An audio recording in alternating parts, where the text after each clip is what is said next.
All right, so welcome everyone. This morning our topic is Let's Look at Language and Literacy in Early Learning. My name is Danette Stolarczyk. I am the ELL preschool consultant. Next to me we have...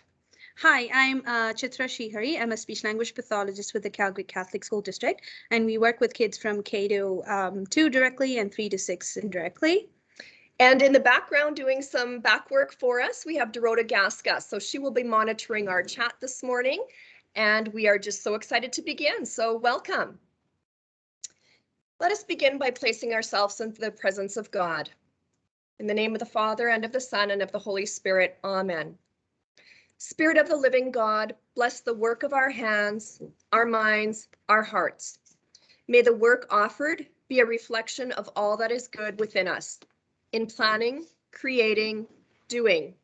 Grant us the courage to patiently listen for the stirring of your presence. Grace us with joyful moments in the midst of our daily routine. Enliven our spirits with humor. Fill us with reverence for one another and gratitude for our diversity. Nourish our spirits with the awareness that work is holy. May unity, beauty, and truth be the fruit of our labor. Amen. In the name of the Father, and of the Son, and of the Holy Spirit. Amen. And our land acknowledgement. The Creator gifted us with this land that we are blessed to share and care for together. The Calgary Catholic School District acknowledges that the land we gather on, Mohkinstsis, is the ancestral territory of the Siksika Sidipi, the Siksika, Gaena, Piegani, and Amskapi Piegani. We acknowledge all the Treaty 7 signatories, including the Tsuut'ina people, as well as the Ariarhe, Nakota Nations, Bearspaw, Chiniki, and Wesley. This land is also the home of Métis Nation Region 3 and all others who call this place home. And also in keeping with our Board of Trustees priorities, today our focus will be on student success. Okay, we'll quickly go over the learning outcomes for today. We have a lot of stuff to cover today, so hopefully we get it done in 40 minutes. The first part of the presentation will talk about visuals, why we use visuals, and how you as teachers and EAs can implement visuals in the classroom. The second part, it covers the aided language input, what aided language input is, and why we use it in a classroom, and how to implement aided language input. The third part of the presentation is to do with playwebs, and we talk about what are playwebs, how do you use playwebs during centered playtime. And the last part of the presentation covers early literacy skills and some tips and strategies to foster early literacy skills in your classroom. Okay, let's start with the first part of the presentation. The first part of the presentation covers about visuals. What are visuals? Visual supports are pictures or words used to assist with understanding activities or instructions. They can be used to increase understanding of language and assist with expressive communication in the classroom. Verbal instructions can be fleeting and it can vary quickly. Visuals help as they allow your child to refer to them as often as needed when following their daily routine in your classroom. Who can use visuals? Visuals are for everybody. As adults, we use visuals, a lot of visuals, to help us navigate through the day, and we use it all the time. As adults, we use visuals every day in our lives. Visuals make abstract information more concrete and accessible. Some forms of visuals that we use every day are the Google Maps, your planner, a to-do list, road signs, or even the recipes when you're baking or cooking. Overall, visuals help us as adults to make choices, develop concepts of time, support comprehension of the information presented to us, prepare us for changes, follow rules, communicate, transition between activities, and also serve as reinforcements. Therefore, it isn't hard to see why children would benefit from similar supports in your classroom. Here are 9 reasons to use visuals every day in your classroom. First one is that visuals are permanent. Like I said, spoken words can be fleeting and words disappear. However, visuals are permanent and accessible all the time for our children in the classroom. Visuals allow for language processing time. When an individual visual schedule is taped to a student's desk, it promotes comprehension and allows for processing time. They also help prepare children for transition. We see that many of our children are anxious from transitioning from one activity to another or from one room to another. A visual schedule or a first then board motivates them to complete one activity and transition to the next one. Visuals help kids see what you mean. Words are, as mentioned before, are very abstract and disappear quickly. This is especially true for children who have language delay or a child who's learning English. Visuals make our directions or tasks more concrete and helps a child see what you want them to do. Visuals also help build independence.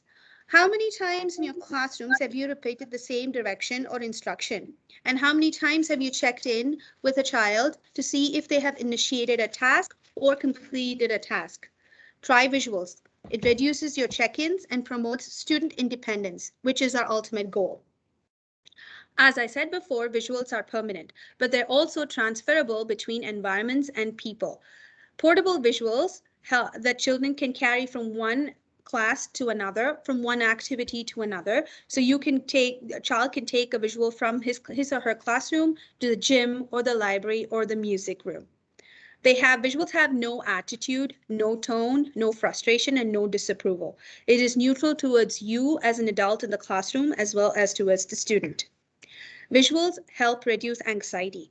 Some children are anxious to know what is coming up next, and these transition can cause anxiety.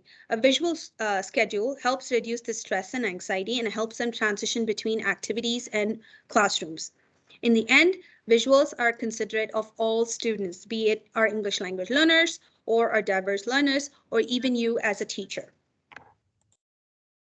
Visuals come in a variety of shapes, sizes, and styles. Visual supports can be object, photo of the object, a symbol, a drawing, or words. Each visual format can be organized from concrete to abstract, real objects being the most concrete and words being the most abstract. Ultimately, it depends on the style of the learner that you have in your classroom for you to choose what kind of visual supports you'll be using in your classroom. Now, how can you use visuals in your classroom? Visuals can be used to help children navigate the classroom environment, get organized and make transition with the help of visual schedules, engage in expected behaviors, understand information, enhance their communication. The next few slides will give you examples along with some videos on how to use visuals in your classroom. The first job of visuals is to help children look for things in their classroom. As soon as they arrive in the school, if there is a picture of themselves and their name on their cubby, they can hang up their jacket and their backpacks.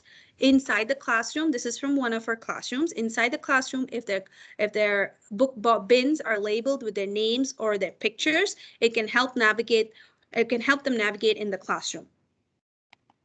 You can label centers, your toy bins, to help children navigate and look for things in their classroom. Visual schedules also help in organization and transition. This can be achieved through the use of visual schedule. What is a visual schedule? A visual schedule is a visual representation of what is going to happen throughout the day or within a task or an activity. Why do we use a visual schedule? It's easy to provide students with consistent cues about the daily activities or what is going to happen through the day. It helps a child anticipate what will happen next. Here's an example of a whole class schedule for the entire day. And the second picture shows the visual schedule within a task. First, they write their name, then they color their picture, they cut out the picture, and then they glue it onto another paper. It is also important to use individual schedule along with the whole class schedule. Why to use individual schedules? Whole class schedules help keep everyone on task, invested in the activities and learning the life skills of scheduling.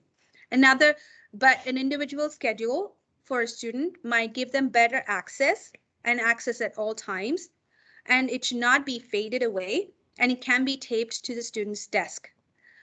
Here are 3 examples of individual schedules for a student. The first one is a breakdown of what activities are going to happen through the day. The second picture shows a speech schedule. And the third one is the home routine and the coming in routine schedule. Video of our assistant providing visual support for students in the classroom. They were expected to write their name, color, and cut for an activity that was happening in the classroom. Right hour? Hey, that's job number 1. Gotta put it here so you remember.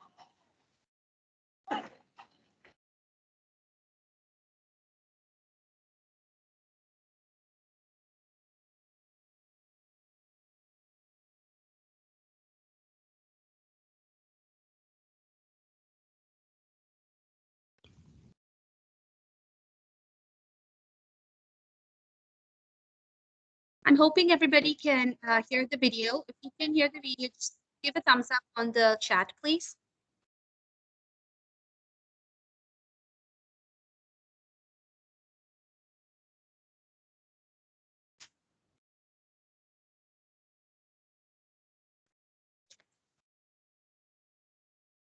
Were you able to hear the video? No.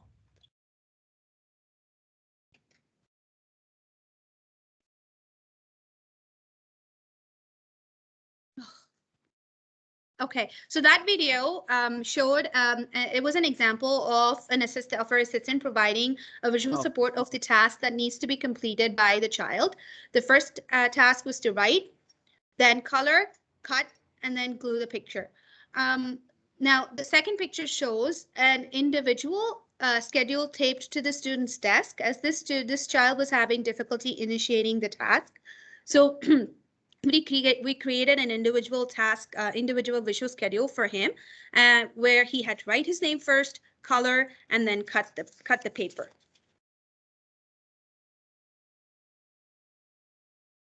All right.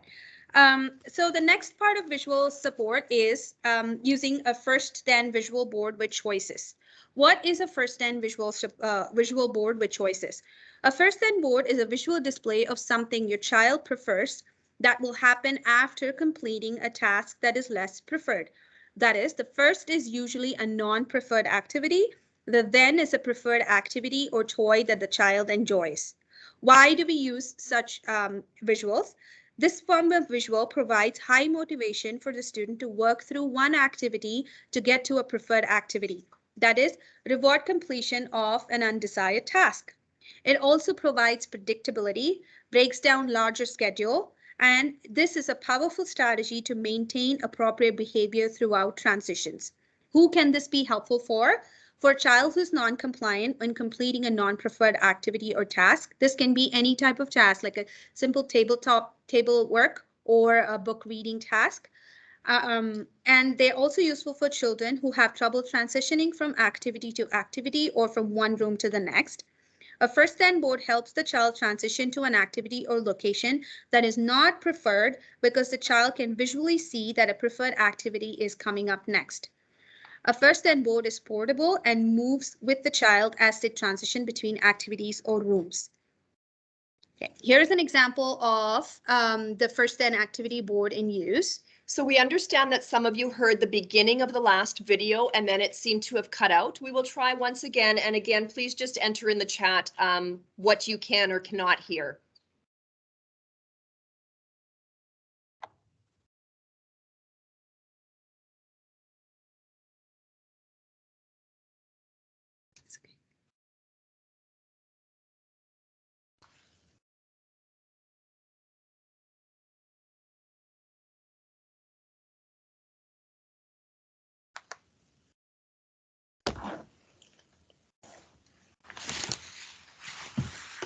Sorry, I'm just going to try this again.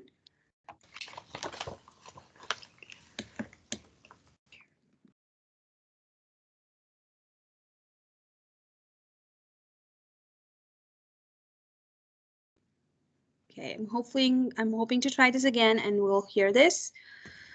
Let's try it again. All right, every time you are listening, we put a star on here, and then you get to listen to a song on my computer. Okay? Oh, no, not yet. First, we do a listening activity. I want you to put your hands in front of your face. Can you do that? Good job. Now, second thing, put your hands down, hands down. Put your hands behind your head. Good job, nicely done. Let's do 3 more and then you get a star, okay? Now here's a marker. Put the marker behind your chair. Go. Good job, but that's behind you, behind your chair. Behind your chair, you can, yes, go on. Good job, nicely done. You were looking at me and you listened. Okay, 2 more and then you get a star. All right, put the bingo. Okay, because of time, I'm going to pause there and show you the next video. So this child completed 2 other tasks and he earned a token on his token board. And then we moved on to another activity where he had to complete the 1 page and then he earned another token. Okay, buddy, you have to be listening. We have finished all the 4 and you get 1 star. You get 1. Okay, like that, we worked through a couple of other activities and worksheets. And as and when he completed each worksheet or activity, he earned a token. And when he earned about 5 stars on his token board, he was able to listen to a song or a video of his choice on my computer. Now, the previous video showed a combination of first then and a token board visual. This is a token board that is used commonly. Here's a video for that we can watch briefly. Hopefully you can see and hear this.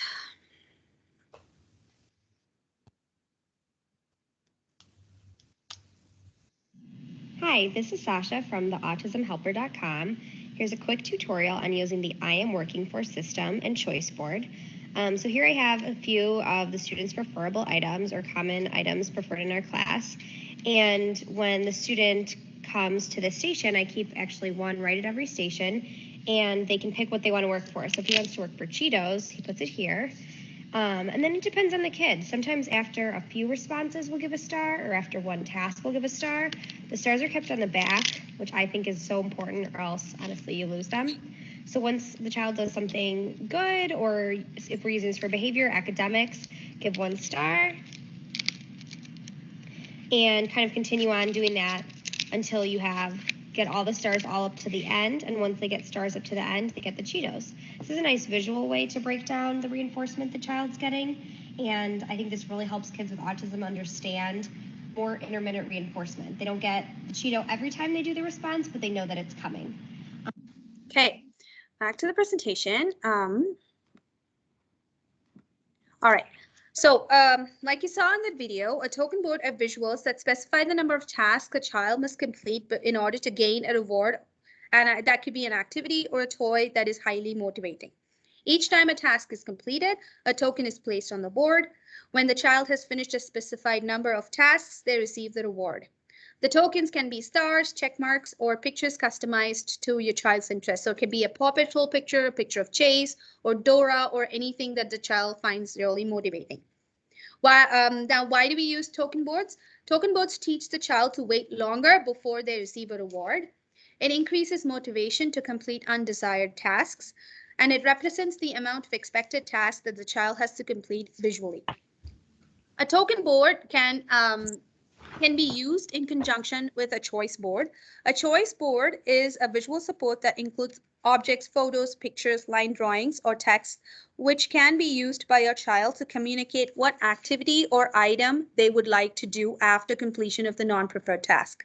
A minimum of 2 choices could be presented to your child at one time to help them make the choice. The use of choice boards may increase your child's motivation by providing them with a choice over which activity comes next or what they would like to work for. You can use visual choice boards to structure free time, offer choices in order for tasks to be completed, or to offer choices in the materials being used for an activity. And as I said, it can be used in conjunction with the first then board. Here are some more visual strategies. A timer that can be used to help child transition from one activity to another, and also give them a warning about, I usually give them a warning of 30 seconds left. When they're watching a video, I would say 30 seconds left. You can watch it for 30 seconds and then we move on to the next activity. So give them the warning, a verbal warning of what is coming up next when you use the timer. All right, the next part is to help children understand information presented. Visuals can help children understand information presented.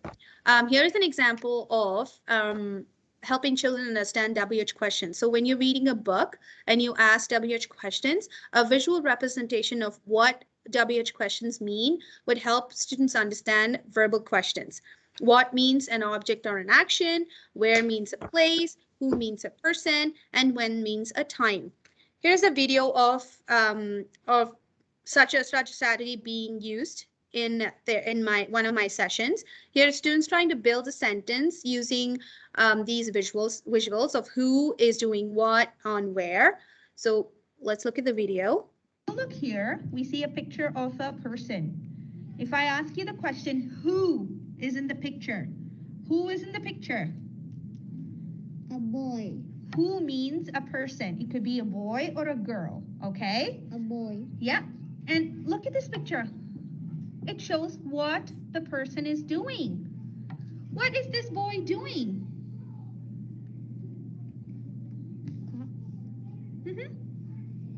Coloring. Yeah, he is coloring. So if you see this picture, it shows what the person is doing in the picture. Okay, remember, hand is quiet. Nicely done. Where? Where is he standing? And the road. Yeah, it's a place. Road is a place. It could be a street. So he's thinking about where he wants to go. Okay, where is a place? Where is this boy standing? On the Mountain. Yes, good job.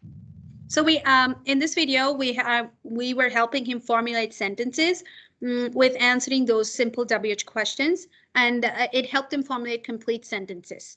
The next picture shows a visual representation of the visuals that are used during a story retell task. So we first read the story and then we point out to each of these visuals, like we ask them, who are the characters in the story? Who means a person? So let's look at the pictures and tell me who the people are in the story. Those are the characters. And then we go on to setting. We talk about setting. We talk about liftoff. That is what happened in the beginning of the story.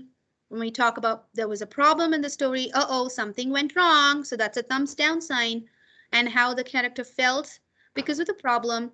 And then what plan and action the character took to solve the problem, and how the story ended. So this is a visual representation of the elements of the story. So it helps children understand the information presented, and not just that you read the story, but we have a follow-up to it regarding what the elements are in the story. Look here. Visuals also help children communicate their needs, wants, and feelings. Here are simple examples of what that might look like. The first one is a core vocabulary board, which helps children communicate their thoughts, needs, and wants in the classroom. You can also use visuals to help them talk about their feelings, or request for objects or items during play or during play centers, or during the classroom, or during the day in the classroom. Okay. The next part of the presentation is to do with aided language input. Before we go on to that part, I just want to briefly talk about why we communicate, or the reasons we communicate. All of us as human beings communicate for a variety of reasons. It could be for us to make requests, or reject or refuse something, make comments, ask and answer questions, call someone, express emotions or feelings, greet another person, label objects or items, or share your thoughts and personal experiences. So these are all the reasons as to why we communicate. In your classroom, you might have come across children who are highly unintelligible. Their speech is highly unintelligible, who are just starting to communicate or communicate functionally or learning language, or children who are anxious to speak in a new environment. Communication devices, systems, strategies, and tools that replace, support natural speech are known as augmentative alternative communication, or AAC. These tools support a person who has difficulties communicating using speech. There are a wide range of tools available to support communication. Regardless of what kind of tool that we use, so it can be a low-tech board where they have a flip chart of a communication board, or it can be an app, communication app in an iPad.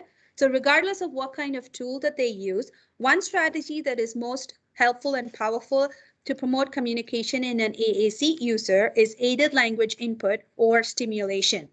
This makes language visible. So let's just quickly watch this video on what aided language input is.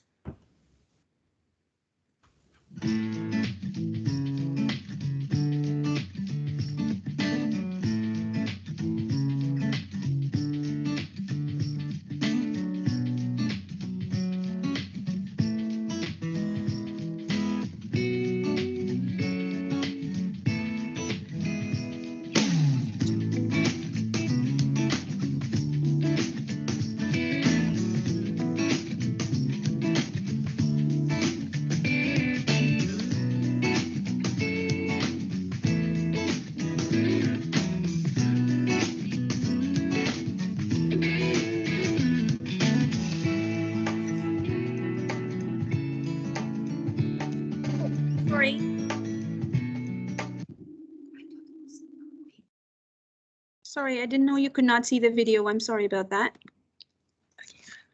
Oh, yes.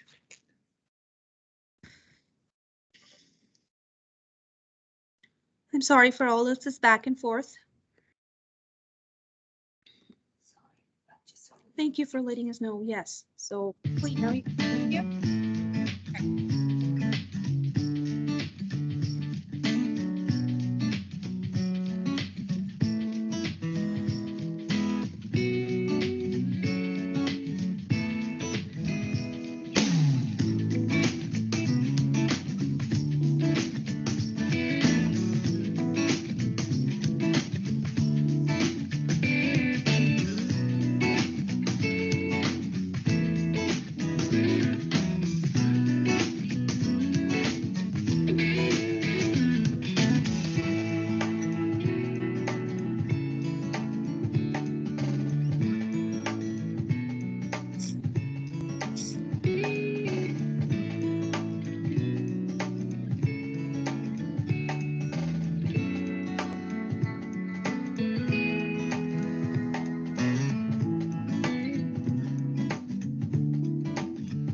Stop there just because of time limits, but I will talk about.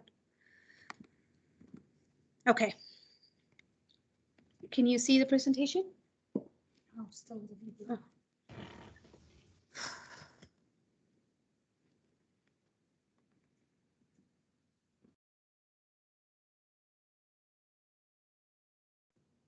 Okay. All right. So that video talked about or showed what aided language stimulation or input is. Before we go on to that part of it, I just wanted to show you this communication board, which is available across the district right now. Most of our kindergarten classrooms have this communication board, and it'll also be given to our preschool early language workers, so they can implement that in the classroom. Let's talk about what aided language input is. And that video, you saw that aided language stimulation or input is when the communication partner, that is you as an adult or teacher or even a peer, communicates with the child using their verbal language along with the communication system. So this is when the communication partner models on the child's communication device functionally throughout the day. Partners communicate to the child in the same mode as they are expected to use. So if the child is expected to use the communication device or a low-tech communication board to express their thoughts, needs, wants, and feeling, you would do the same thing by modeling your thoughts, feelings, wants, and needs along with verbal language. Why do we use aided language input? It promotes comprehension, it makes language visible, it supports learning, and it increases independence. How do you provide this input? We will look at a video in a bit more detail, but just a heads up on that is during play or reading book, you start with following the child's lead, you get their attention, you look at what is happening around you and the child, and then point to words on the communication board as you communicate your thoughts, ideas, feelings, wants, and needs to the child. Now, traditionally, communication boards and AAC devices used just a series of nouns on them. So for example, in the first picture, you would see a student is given the core word I want, along with a series of nouns such as crayons, books, puzzles, drinks, and play. Now, traditionally or in the past, this was considered to be an effective approach because it appeared to be easier to find pictures of nouns and to teach those concepts to the students. But this did not satisfy the entire spectrum of why we communicate or all of the communication functions. Based on this, all the child would be ever doing would be requesting for things, but he or she, they would not be going on to other forms of communication or communication functions like rejecting, refusing, or making a comment, asking a question. Hence, there was a paradigm shift from this kind of communication device to the second picture, which is the core vocabulary board, which is available now across the district too. This is often used, I use this communication board often in my kindergarten classroom, and this is also used in the diverse learning classrooms. So let's talk about what core vocabulary is. Core vocabulary words allow communicators to express themselves using a wide variety of concepts with a very small number of words. Research has shown that 80% of what we say is communicated with only 200 or 350 basic words in our language. So for example, a core word, in the previous slide, we saw all of these words are core words. And you can form a sentence using just these words. But when you make a sentence, you cannot make a sentence without a core word in it. So I used the word it in that sentence. I used without, out, not. I used the word I and things like that. So you cannot, I use the word you. So you cannot form a sentence without a core word. But you can also make a whole sentence just with core words. It doesn't have to be grammatically correct, but you will get the communication function out. Now it can be applied across multiple settings. Core words are made up of verbs, pronouns, descriptors, and prepositions. They have very few nouns, and they can be used to combine words to form meaningful phrases. Some examples of core vocabulary are go, I, want, help, or more. This allows children to readily communicate their needs and wants in the classroom, and it also decreases frustration. Who can use it? Children who require supports to communicate and who have a range of language abilities. So now when you look at this picture, here's a picture of a bus versus the core word go. With just the word bus, a child cannot communicate a variety of communication functions. But with the word go, as you can see in the table before from the assistive wear code word classes, they can express needs and wants, they can get and give information, and they can also have a social interaction. So now let's get into a little bit of detail on how to do aided language input in your classroom if you're given the core vocabulary board. You point to the keywords on the core board while talking or playing with the child. You speak slowly, use simple language, repeat the same message multiple times, pause and wait for the child to respond or initiate your conversation. The most important part of it is do not expect the child to copy you. So this is called modeling without expectation, which means that this is not a test to ask the child, show me where like is, show me where I is, point to I, show me I when you're talking. So it's okay for them to use, if they have verbal language, it's okay for them to use that. But our ultimate goal is for them to communicate functionally using this board. Here's a video of the aided language input in action. Question, what should I get first? Tomato? Yeah. Okay. I'll get the tomato. Put it on. Lettuce. Get lettuce. Okay. Put it on. Okay. Burger bun. All right. Finished. Do you like this burger? You like it? Yep. Okay. Num, num, num, num, num. All right, let's see. Oh, you know what you're going to make now? Yeah. We're going to make ketchup, mustard, and patty. We're going to use that. Okay, let's make that burger. All right? Okay.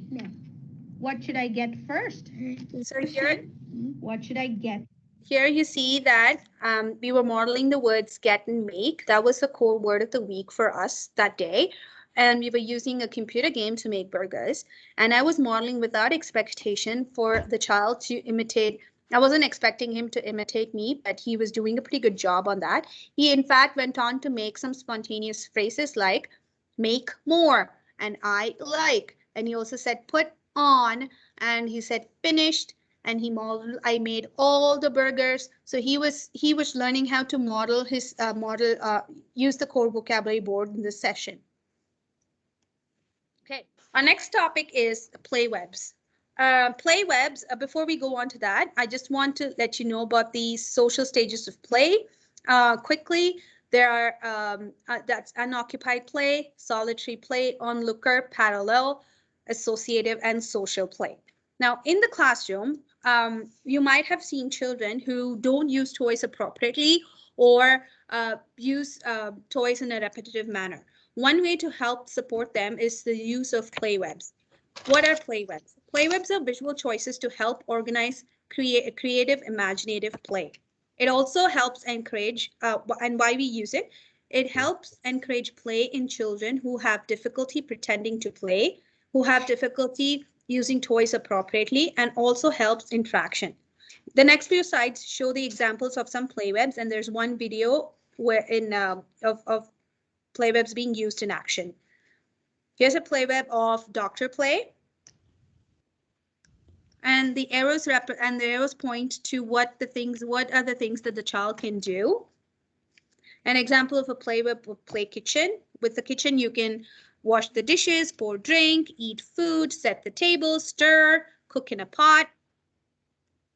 Here's a play web example for using cars, playing with a baby doll. Okay, when we work on identifying items or following directions that involve discrimination using these toys, for example, if you're using a pet center, you could say brush the dog. So they have to look at the brush, look at the dog, and then perform the action. And then you can point to a picture and say, oh, what do you have to do? You can put the baby in the stroller and take it for a walk. Take the baby for a walk. And then you can ask WH questions like, you can pretend to use the knife to cut food and ask, what am I doing? And the student could say cutting. And then, or you can put the hat on the baby and ask the students to show what you are doing, and they can point to the correct picture on the visual. Here's a video of that being in an action. The cheese. Do you like this? Do I have the cheese? You say. Kirk says. Can we have the cheese? There you go. And sure. then put cheese on the pizza. Oh, good job. Nicely done. What do we do next?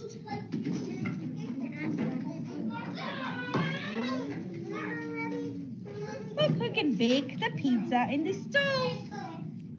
We'll put it on the pan there. Bake Miss the Hall pizza has the in pan, stove. Sorry. This is a video of play verbs being used in action. So we went one picture at a time, and we encourage the child to do the action or point to the action that he wanted to perform.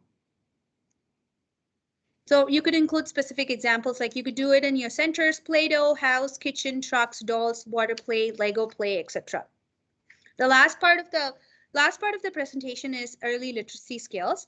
Early literacy skills are precursor to literacy skills, and the development starts at infancy. The areas that are acknowledged here are vocabulary development, print awareness, book handling, alphabet knowledge, phonological awareness skills, beginning to write through drawing and scribbling, and use language to tell stories. So one way to promote early literacy skills is through book reading.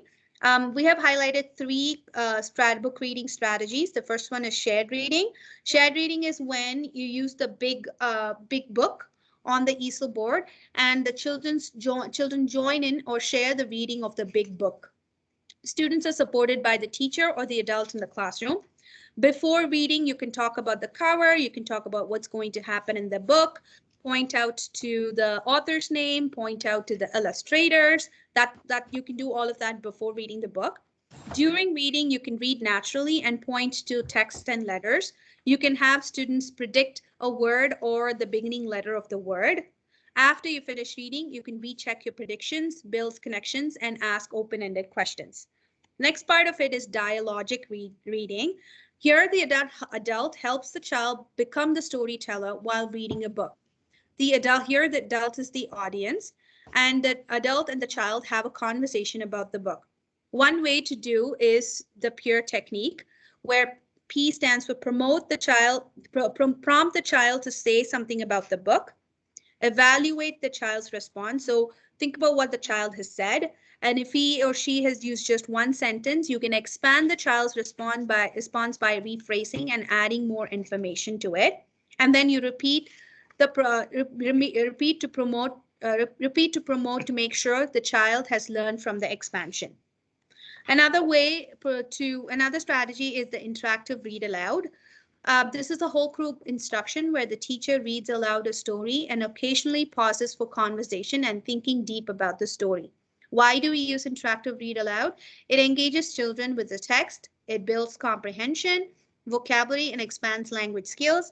It helps them make connections, make predictions, inferences, and helps overall in story reading. So another aspect of early literacy skill is concept of print. And to teach the concept of print, one strategy to use is print referencing. Print referencing refers to an adult's use of verbal and nonverbal cues to draw attention to the forms, features, and functions of written language. You can embed these cues during shared reading opportunities. How can you do that? For example, if you're reading a book on the snowman, book, this is a snowman book. This one says snowman at work. Oh, look, there are multiple snowmen working, trying to dig away the snow. I see snow cones. And then can somebody point to the stop sign? So you're introducing them to environmental signs there. Oh, this one says Carolyn Buhner. So that's the author. And the pictures are by Mark Buhner. That's the illustrator. That's the person who draws the picture. And then I'm just going to bring up a page where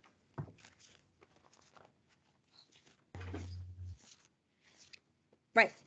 So in this page, we talk about You can point, oh, look, I see they're writing something on the cake.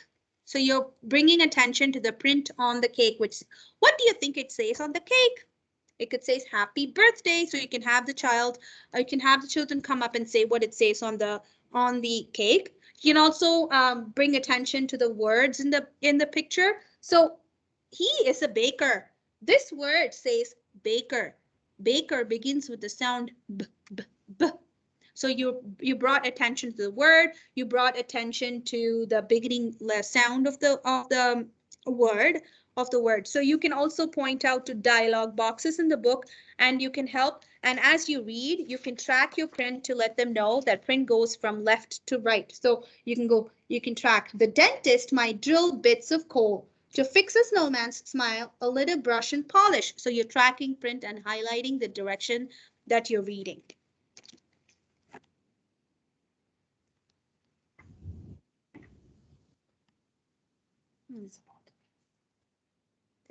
So just being mindful of everyone's time, we know that we're past wrap-up time.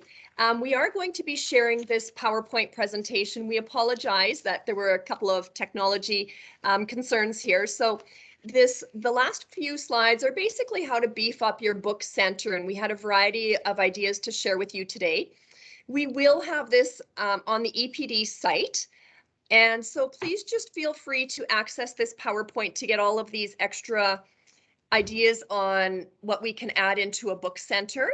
And if you have any questions, please feel free to reach out to our ELL preschool team, myself, Danette, or Dorota, or Joanne, and also Chithra with speech and language pathology. So she's just going to go through these slides, and we'll just move ahead to providing you the link for feedback. We hope that there were some nuggets that you're able to take away this morning with you. And once again, being mindful that you're jumping into your next session. We're just going to wrap up here. Thank you so much for the opportunity. We know there may have been a question or two in the chat. We will follow up individually at a later time. So thanks again, and all the best with the rest of your session and your week.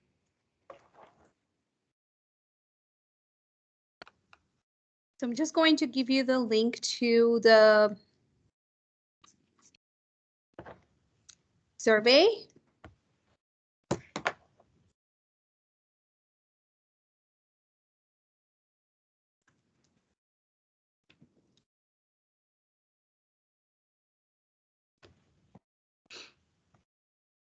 Are you able to, if you're able to click on that and provide the feedback?